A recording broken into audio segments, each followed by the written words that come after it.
60 yaşında ağzı əri gözü çət. Hamısını öyrədən hamı bilir kimdir də.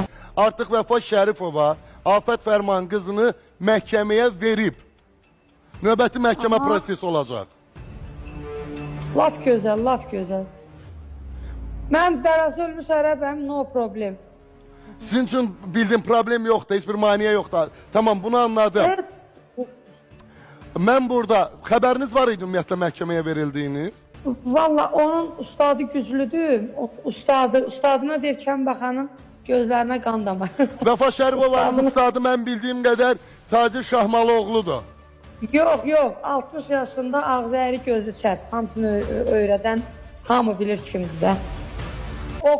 Oxudu müəllifin icazəsi olmadan sonra sildi. Sonra onu həmin o qadın ki var, provokasiya çəkən götürdü, onu başa saldı ki, sən bunu niyə əldən verirsən bana, davay, geri qaytarmağını.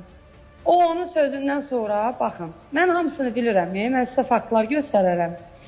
Mənim əlimdə fakt olmasa, mən heç vaxt danışmaram. Ay Afət xanım, sizi mahnıya görə məhkəməyə verməyib.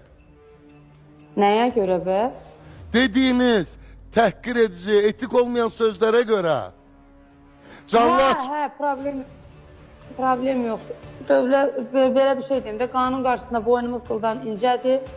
Təhqirə görə də hamı bilir ki, artıq hüquqşünas olub getmişəm.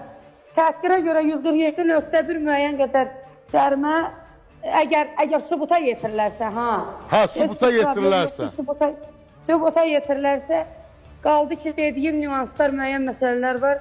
Onları da orada işıqlandıra bilər. Çox sağ olun. Mən Afət xanım sadəcə istəyirdim sizə əlaqə saxlayan və deyəm ki, sizi məhkəməyə veriblər. Bunu demək üçün zəng eləmişdim. Onun heç bir qəti qorxusu yoxdur, rəhmətli Teymur Mustafayev. Ha, lap yaxşı. Uğurlarınız bol olsun. Biz də məhkəmələr gördük. Bunlar, belə bu Vəfanın zadın bu belə məsələləri bu indi təyəsə edir də, reklam tutmaq. Tamam, çok sağ olun. Teşekkürler telefon bağlantısına göre.